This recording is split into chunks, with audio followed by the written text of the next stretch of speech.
This is Miss Boo.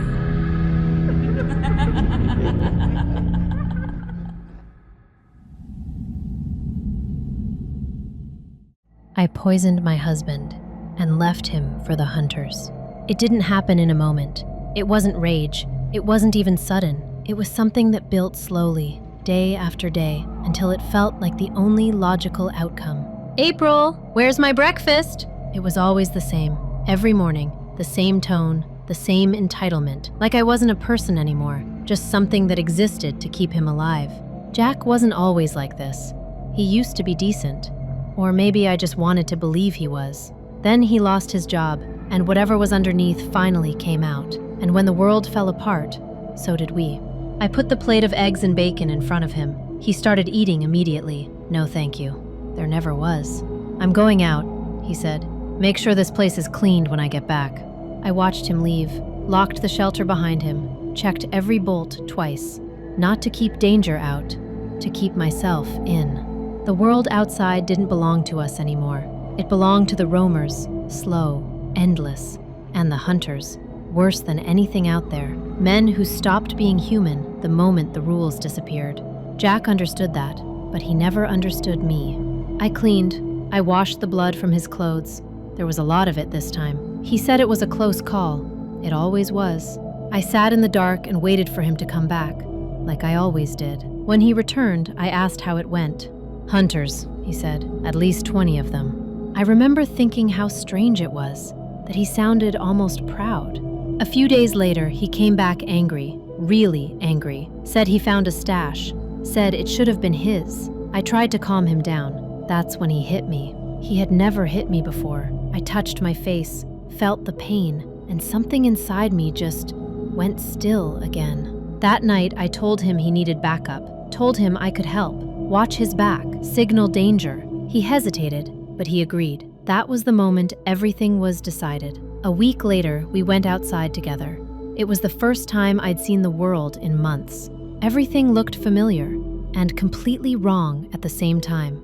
We were walking when I stopped. Jack, I saw something. He didn't believe me at first. He turned to look. That's when I injected him. The paralytic worked fast, but not completely. I made sure of that. An hour later, I watched from a distance.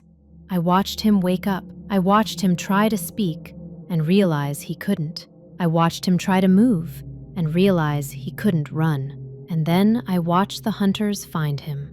He looked confused, not scared at first, just confused, like he didn't understand how this could be happening to him. I think that was the moment he finally understood.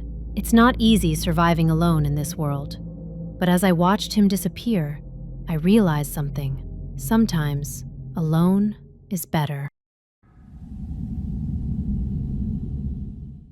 I'm so tired of him.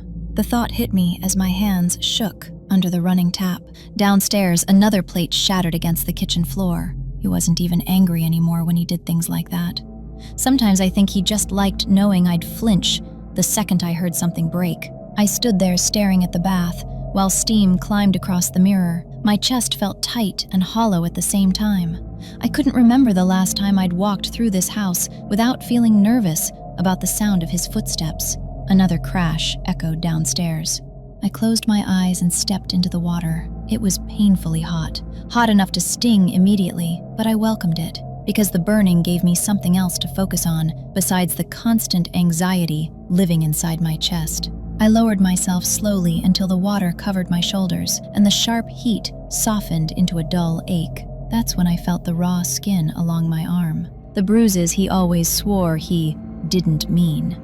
I sank deeper into the bath until the water covered my ears and the world became distant and muffled. My hair drifted around me in slow waves while I stared at the ceiling and tried not to think about how badly my life had rotted over the years. The screaming, the manipulation, the apologies afterward. The way he cried sometimes after hurting me, which somehow made everything even worse. Tears rolled sideways across my face and disappeared into the bathwater. I don't know how long I stayed there, thinking about all the different versions of my life that could have existed if I'd left sooner. Maybe years, maybe only minutes. But somewhere in that silence, something inside me finally changed. It wasn't hope, exactly. It was determination. For the first time in years, I realized I didn't want to die inside this house. I sat up slightly, my heart beginning to race for a completely different reason now. When I get out of this bath, I thought, I'm packing a bag and leaving tonight. Not tomorrow, not next week, tonight. The idea terrified me, but it also made me feel awake for the first time in a very long time. I kept repeating it inside my head because I knew fear would try to talk me out of it the second I stood up. You're leaving. You're finally leaving. By the time I opened my eyes again, the water had gone lukewarm. The house downstairs had fallen completely silent. No yelling, no footsteps, no sound at all. I remember thinking that silence felt wrong. Still, I placed my hands against the bathtub and started lifting myself out of the water, and then something wrapped around my throat. Before I even had time to react, I was shoved violently back underwater, hard enough for the back of my skull to crack against the porcelain. For one confused second, I didn't fully understand what was happening. My hands flew upward instinctively and grabbed onto wrists, his wrists. I kicked wildly beneath the water, my legs slamming uselessly against the sides of the tub, while the pressure around my neck tightened harder and harder. Water exploded over the edges of the bathtub as I clawed desperately at his skin. I know my nails dug into him because I could feel it, but he didn't react at all, not even a flinch. I tried to scream, but the sound never made it out of me. He leaned more of his weight onto my throat. That was the exact moment panic turned into certainty, because I realized he was actually going to kill me. I fought harder, throwing my body against him desperately, while my lungs burned hotter and hotter beneath the water. My heel caught his side once, but he barely moved. Please stop, please. I couldn't say the words aloud anymore. They only existed inside my head. The worst part was that he never said anything while he held me down. No screaming, no threats, no rage, just silence, like he had already decided this was how my life would end long before tonight. Eventually, my body started giving up, no matter how hard I fought. My arms weakened, the pain dulled. Even the fear slowly began drifting away from me. Everything became strangely quiet beneath the water again.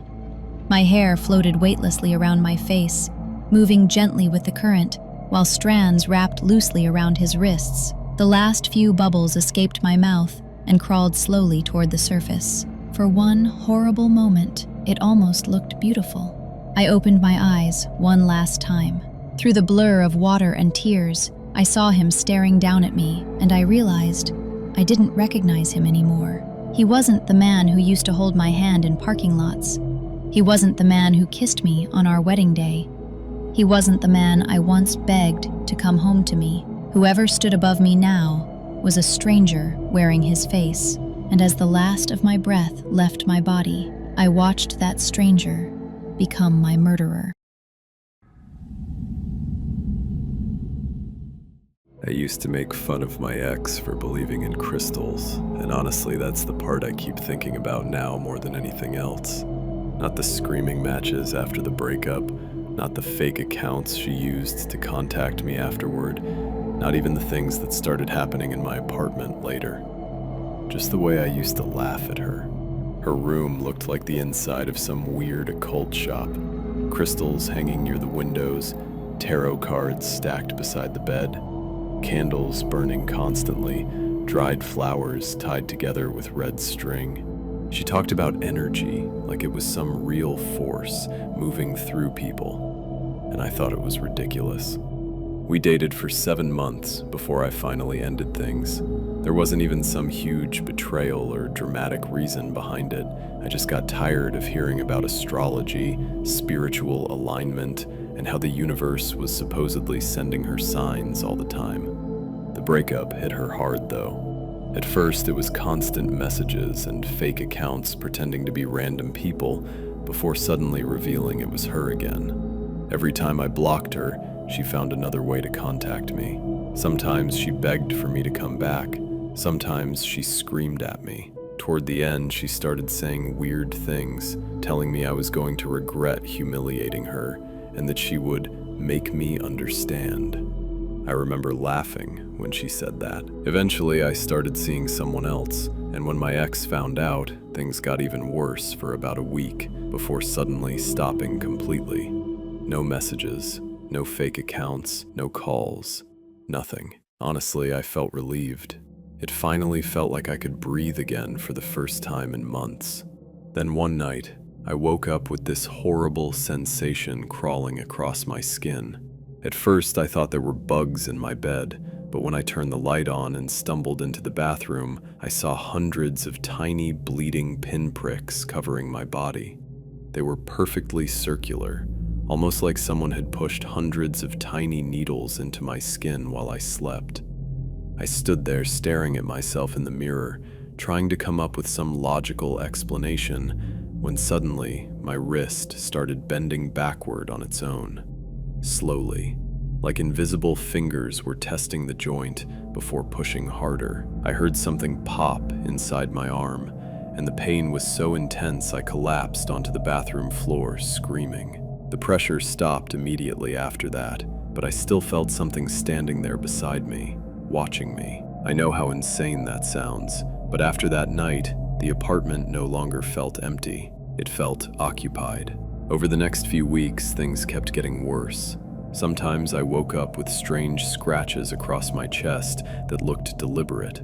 Sometimes I heard whispering coming from empty rooms while I tried to sleep. Twice, I woke up unable to move while something stood silently in the corner of my bedroom. I never saw a face clearly, but every single time I smelled her perfume first. My new girlfriend eventually stopped staying over because she said my apartment felt wrong.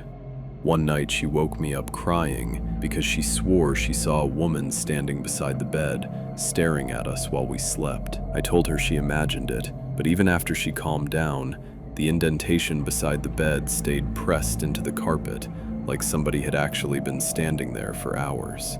That was the night she left, too. After that, the apartment became unbearable. Mirrors started showing movement behind me that disappeared whenever I turned around. Objects shifted positions when I looked away from them. Every night, right before falling asleep, I started feeling fingers brushing slowly through my hair, like someone trying to comfort me. Last night was the worst it has ever been. I woke up around 3 in the morning, unable to breathe, because it felt like someone was sitting directly on my chest. The room was freezing cold, and I could hear somebody breathing softly beside my ear. Then I heard her voice. Calm, gentle, almost affectionate. She whispered, "You still think none of this is real?" I tried to move, but my body wouldn't respond at all. Then something grabbed my arm underneath the blanket and slowly started bending my elbow the wrong direction. I could feel the pressure building inside the joint, while panic completely took over my body. Right before I thought the bone would finally snap, the pressure suddenly stopped. I forced myself upright, gasping for air, and looked toward the bedroom door. Nobody was standing there, but hanging from the doorknob was one of her crystals. I just sat there, staring at it for what felt like forever before finally grabbing my phone because I realized there was only one thing left to do. I needed to call her and beg her to stop. My hands were shaking so badly I almost dropped the phone while scrolling through my blocked contacts. But when I finally found her number and pressed call, my stomach dropped. The line was disconnected. Confused, I searched her name online. That's when I saw dozens of posts from people I didn't know. Memorial photos, candle emojis, messages saying they missed her. At first, I thought it had to be some kind of joke until I found the obituary. She had died 3 weeks earlier, the same night the messages stopped. If this story gave you chills, don't forget to subscribe, because the next one might be even worse.